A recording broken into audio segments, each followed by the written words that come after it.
Hello students, कैसे हैं? मजे में चल रहा है तैयारी जम के। देखिए 5 मई आपके माथे पे खड़ा है।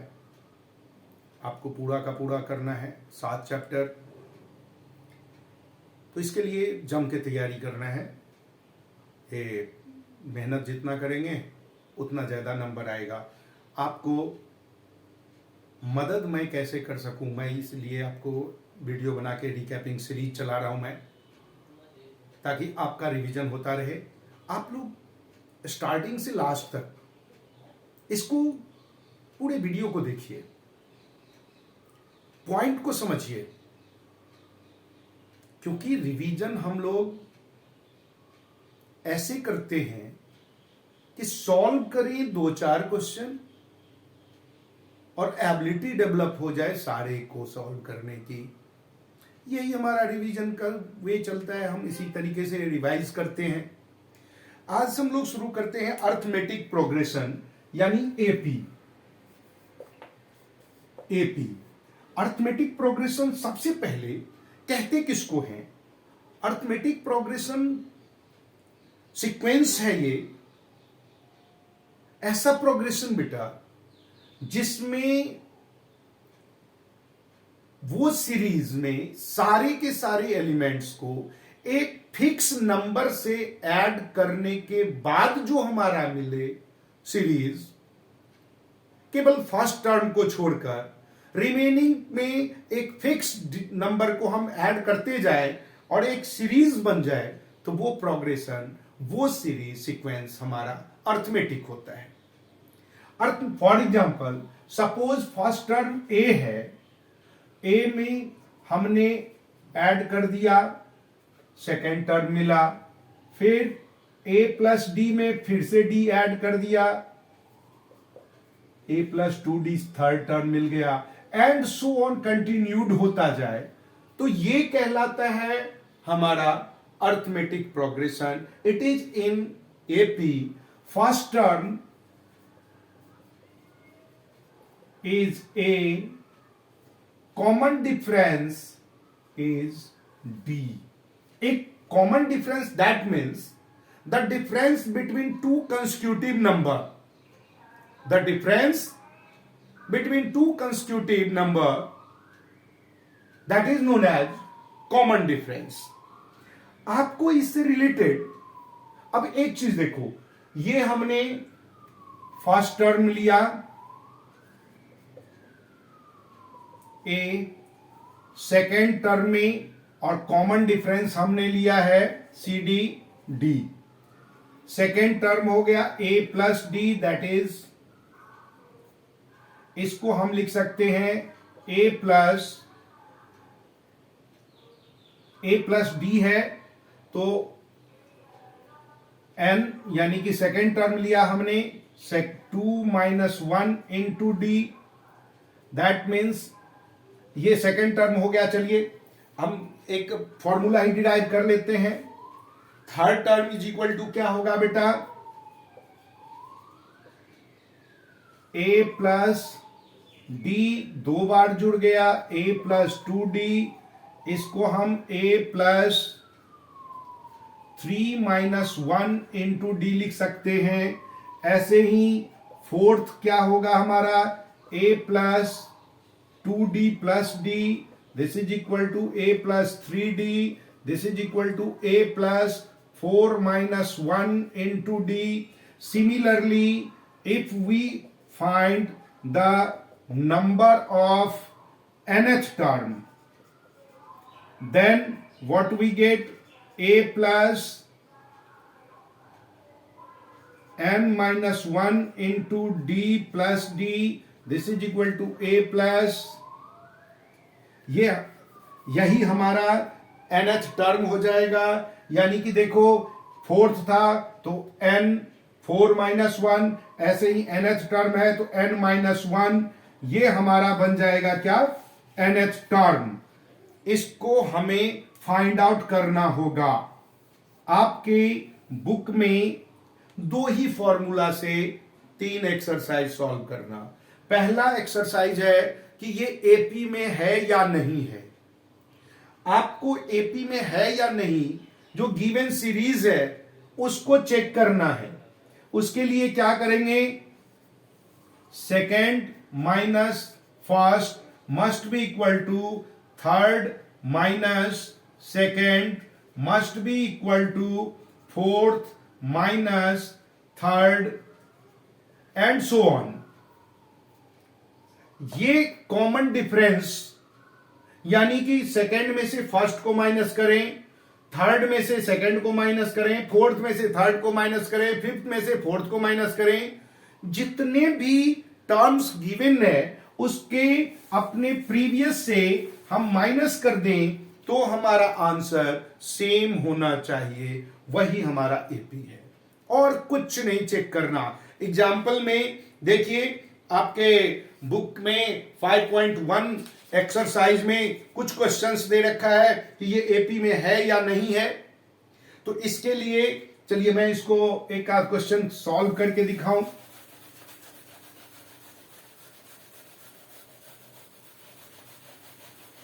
बेटा आपसे क्वेश्चन पूछ रहा है 1 स्क्वायर 5 स्क्वायर 7 स्क्वायर ये हमारा एपी में है या नहीं है। 1 square 5 square 7 square and so on, ये एपी में है या नहीं।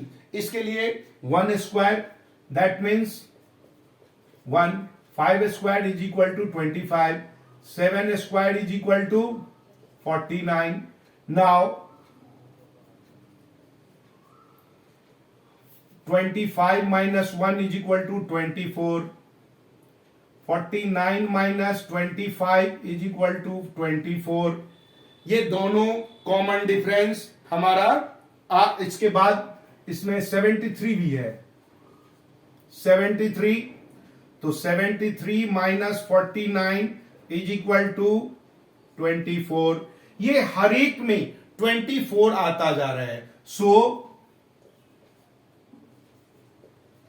given sequence is in AP। हर एक में डिफरेंस हमें क्या मिला 24, that means it is in AP। कम से कम 3 डिफरेंस आप जरूर निकाल के देखें, कई बार 2 सही होता है, तीसरा सही नहीं होता, इसलिए 3 डिफरेंस आप फाइंड आउट करें और देखिए अगर वो सारे डिफरेंस कॉमन डिफरेंस इक्वल है तो ये एपी में है। आपका 5.1 में केवल यही पूछा गया है। आपको इस टाइप का क्वेश्चन आने की संभावना कम है, लेकिन पता होना जरूरी है। सबसे पहले तो हमें यही पता नहीं होगा कि ये हमारा एपी में है नहीं है, तो हम कैसे इसको सॉल्व करेंगे। क्लियर है। 5.2 में आपको एक्सरसाइज आप देखोगे, सेकेंड टाइप का जो क्वेश्चन पूछा जाता है, जैसा क्वेश्चन आपके इसमें बुक में दिया है, उसमें आपसे बोला जाएगा फाइंड कीजिए nth टर्म, या nth टर्म दे रखा है तो a फाइंड आउट करना होगा।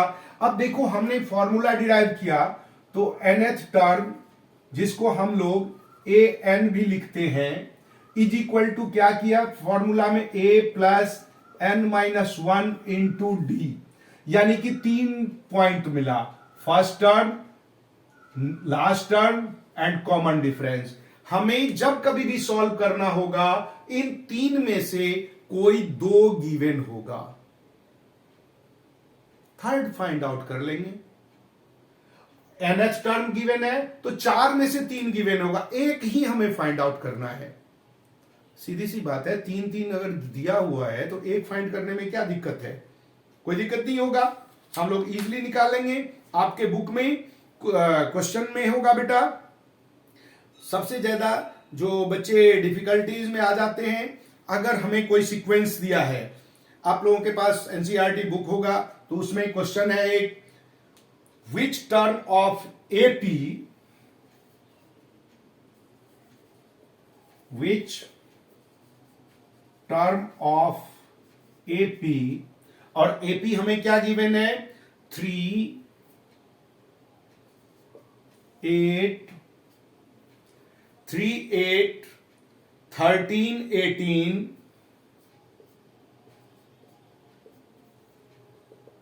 और लास्ट में दे रखा है क्या, dot dot dot as 78।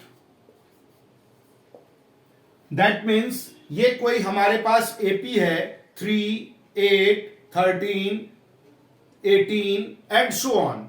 Last term हमारा 78 है। 78 तो यहां हमें गिवन क्या है बेटा, सबसे पहले देखिए a is equal to 3, a n is equal to 78। अब d निकालेंगे, d इज इक्वल टू क्या दे रखा है हमें, 8 minus 3 it becomes 5। we need to find n। तीन चीज हमें मालूम है, एक निकालना, फॉर्मूला एक ही, a n is equal to a plus n minus 1 into d, और a n we have given 78 is equal to 3 plus n minus 1 into 5, और 78 minus 3 is equal to n minus 1 into 5, और it becomes 75, 5 upon 5 is equal to n minus 1। 5 से इसको divide कीजिए, 5 1 जा, 5 2 जा, 5 5 जा, it becomes 15 is equal to n minus 1, और 15 plus 1 is equal to n। so nth term n is equal to 16। तो हम ऐसे n इज इक्वल टू 16 और यहां आंसर लिख दें तो हाफ मार्क्स हमारा डिडक्ट हो सकता है, क्योंकि क्वेश्चन में हमें पूछ रहा है विच टर्म। आपने लिख दिया n इज इक्वल टू 16, आपको टर्म पूछ रहा है, तो आपका आंसर लास्ट में ये लिखना होगा। कई बार क्या होता है कि आप सही आंसर कर देते हो और फिर भी पूरे नंबर आपको नहीं मिला। वजह क्या है कि हमें क्या पूछा, हम उसको लिख नहीं पाते। हाफ मार्क्स डिडक्ट कर सकते हैं टीचर। आपके एग्जामिनर जो होंगे ना, वो इस बात के लिए हाफ नंबर डिडक्ट कर सकते हैं। और सोचिए कि हाफ हाफ करके अगर 3-4 क्वेश्चन में कट गया तो 2-3 नंबर तो आपके ऐसे ही चले गए, जबकि आपने पूरा सही किया। तो इसलिए ये लिखना है, लिखेंगे 16th term of AP as 78, यानी ये हमारा आंसर हुआ। हमें गिवन जो सीरीज था, गिवन जो प्रोग्रेशन है, इसमें 16th टर्म हमारा 78 आ रहा है। समझ में क्लियर? आपको ये पूरा कंप्लीट लिखना होगा, अगर आप नहीं लिखेंगे तो गलत हो जाएगा। एक अगला क्वेश्चन है बेटा, find the 31st term. Find the 31st term of an AP whose 11th term and 16th term is given। रब कर देता हूं मैं इसको। बहुत इंपॉर्टेंट क्वेश्चन है, इस टाइप के क्वेश्चन आपके पेपर में जरूर पूछा जाएगा। मैंने ये फॉर्मूला लिख रखा है, यही फॉर्मूला हम यूज करेंगे। हमें गिवन है find the 31st term, find the 31st term whose 11th term is 38 and 16th term is 73, whose 11th term is 38 and 16th term is 73। 16th term is 73। अब देखिए इसमें हमें सीक्वेंस है ही नहीं, हमें क्या है 11th टर्म, तो फॉर्मूला में चले जाएं। n हमारा 11 है तो क्या होगा 11th टर्म, इसका मतलब 11th टर्म that means a plus 11 minus 1 into d is equal to 38। एक इक्वेशन। और दूसरा दे रखा है हमें a plus 16 minus 1 into d is equal to 73। दो इक्वेशन में आ गया। अब ये क्या होगा, हमें a भी नहीं मालूम है, हमें d भी नहीं मालूम है। हमें फाइंड आउट करना है क्या, 31st टर्म, ना तो सीक्वेंस मालूम है। सिंपल, हम इसको सॉल्व करते हैं। a plus 10d is equal to 38, this is your first equation. a plus 15d is equal to 73, this is your second equation. Subtract second, subtract first from second. वैसे किसी को किसी में से भी आप माइनस कर दें तो आंसर तो वही आना है, लेकिन हम बड़े में से छोटे करें, निगेटिव क्यों लें, तो बेटर है हमें सॉल्व करना आज आसान रहेगा। a plus 15d is equal to 73, a plus 10d is equal to 38। Now this becomes minus, it is also minus, minus a should be cancelled, we get 5d is equal to 13 minus 8 5, 6 minus 3 it becomes 3। Clear? आप check भी कर सकते हो, 8 5 13 1 3 3 6 and 1 7। Okay, तो लगे हाथ, quickly check होता चला जाएगा, गलती होने का सवाल ही नहीं पैदा होता है। अगर आपका गलती नहीं होगा तो नंबर कटने का कोई मतलब ही नहीं होता। It becomes 35 upon 5, we get 7, we find d is equal to 7। Now putting the value of d in any one, first equation, what we get, a plus 10 into 7 is equal to 38, और a is equal to 38 minus 70, और a is equal to minus 2 and 6 3 minus 32, it is minus 32।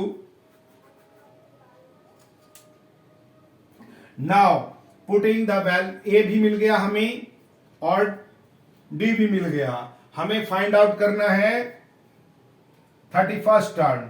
तो a 31 is equal to a plus 30d, this is equal to a is यार आर 32 minus 32 plus 30 into 5, it becomes minus 32 plus 150, minus कर दें तो क्या मिलेगा हमें, 8, ये 4 4 से 3 1 1, 118 इज योर आंसर। यहां हमें लिखने की कोई जरूरत नहीं, क्योंकि 31st टर्म हमसे पूछा है, हमने 31st टर्म फाइंड आउट कर दिया। क्लियर? तो इस तरीके से आपसे क्वेश्चन, ओ डी हमें क्या मिला है, 7 मिला है, ओहो 5, it is D 7 your 210 and it becomes 8 10 7 278 178 this is your answer, it is the 7। अब इजिली हमारा बन गया सीक्वेंस। अगर हमें कई बार इन्हीं क्वेश्चनों में एक छोटा सा एडिशनल पॉइंट जोड़ देते हैं, वो एडिशन क्या कर देते हैं कि फाइंड द सीक्वेंस, तो हमें 31st टर्म निकाल दिया, सीक्वेंस क्या होगा, a प्लस सेकेंड टर्म हो जाएगा क्या, माइनस 32 प्लस 7, बनाते चले जाएंगे हर एक में, हर टर्म में, जैसा हमने पढ़ा है कि d हमारा प्लस होता चला जाएगा, सीक्वेंस हो गया। क्लियर? इस तरीके से आप सॉल्व कर सकते हैं। इसके बाद नेक्स्ट जो एक और क्वेश्चन देख ले तो अच्छा रहेगा। कॉमन डिफरेंस फाइंड आउट करना है, साफ कर दें इसको।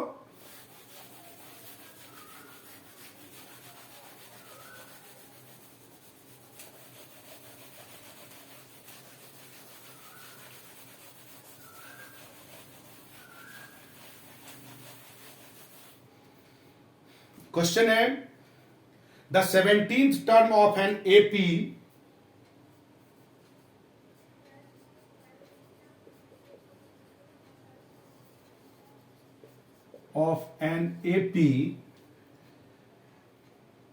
exceed its 10th term.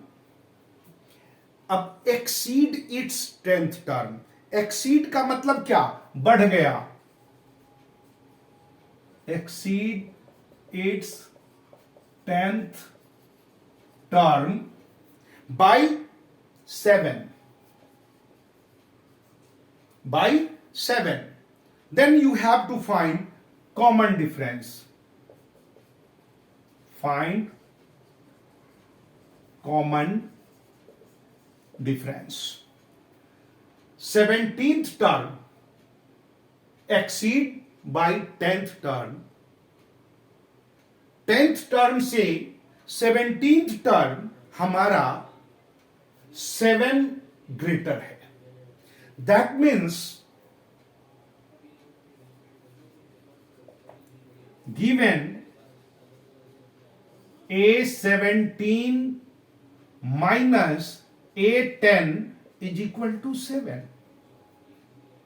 17th term से 10th टर्म 7 अधिक है, तो A17 we should write A plus 17 minus 1 into D minus A plus 10 minus 1 into D is equal to 7.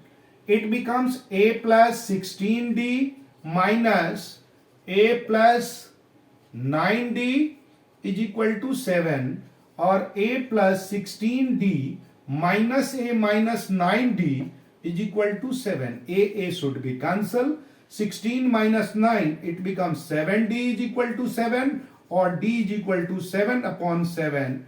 Cancel 1. तो कॉमन डिफरेंस क्या आ गया?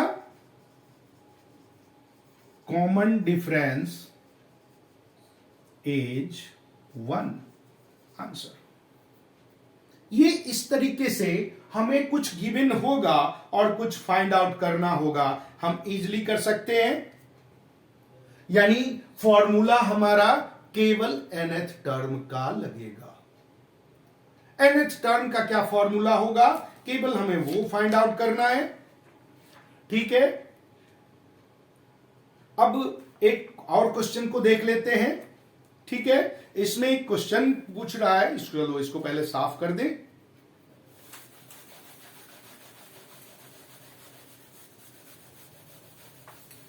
आपको डिफरेंट टाइप के, एक ही क्वेश्चन को नहीं करना, डिफरेंट टाइप के क्वेश्चंस को करना है डिवीजन में, ताकि पता चल जाए कि हमें फाइंड आउट क्या करना है, हम कैसे उसको करें. Find the 20th term from the last. बहुत इंपॉर्टेंट है. फ्रॉम द लास्ट, ये जो वर्ड जोड़ दिया ना इस क्वेश्चन में, तो वो थोड़ा सा सबसे अलग कर दिया. लिखिए, फाइंड द 20th term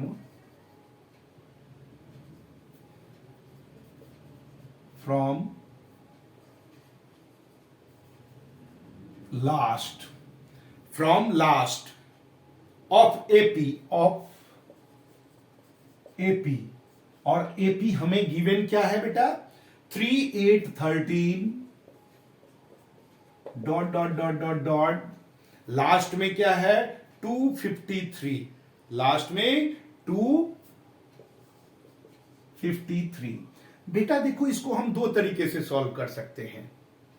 एक तो इसमें से A मिल जाएगा, D मिल जाएगा, लास्ट टर्म मिल जाएगा, इससे हमने N फाइंड आउट कर देना, और N जब मिल जाएगा तो 20 से लास्ट होगा, यानी कि उसमें से माइनस करके पीछे से निकाल दें.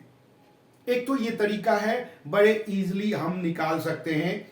लेकिन एक दूसरा तरीका और है. हम अगर इक्वेशन को ही उलट दें, उल्टा जा सकता है ना. हमारा कॉमन डिफरेंस 5 आ रहा है, और अगर इस साइड से देखें तो कॉमन डिफरेंस क्या हो जाएगा? Negative. That means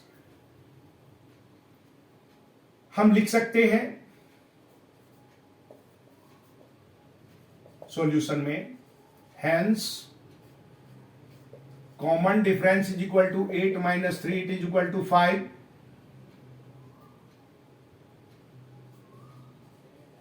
From last, common difference is equal to minus 5. So equation becomes 253 -5 इसमें से करें 248 एंड सो ऑन, लास्ट हो जाएगा 3। ये भी हमारा बन सकता है a is equal to 253, d is equal to -5 and number find out 20th question turns 20th term is equal to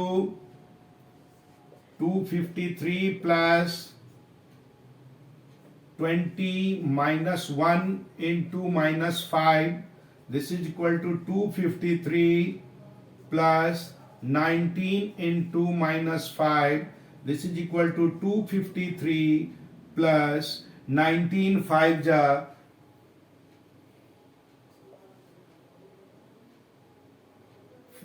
95, it is negative, minus कीजिए 253 में से 95 आप अगर माइनस करते हो तो आपको क्या मिलेगा 158 इज योर आंसर। हम इस तरीके से भी इसको सॉल्व कर सकते हैं। क्लियर है? ये उल्टा कर दिया। दूसरा तरीका मैंने बताया कि हम पहले इस फॉर्म में, ये जो हमें इक्वेशन गिवन है तो ए डी ऐसे भी लेंगे और फिर लास्ट टर्म हमें मिल जाएगा nth टर्म से 20th टर्म कौन सा होगा 19 माइनस कर दें, n जो निकाला हमने उसमें से 19 माइनस कर दें, जो भी आंसर आएगा वो टर्म निकाल दें, वही आंसर हो जाएगा हमारा। जब हम सीक्वेंस में जा रहे हैं, लास्ट में जाएंगे तो हमारा d जो है ना वो निगेटिव हो जाएगा और इजीली हम सॉल्व कर देंगे, हमें ज्यादा मेहनत करने की जरूरत नहीं। तो इस तरीके से आप इसको बनाइए, nth टर्म को फाइंड आउट कीजिए, ठीक है।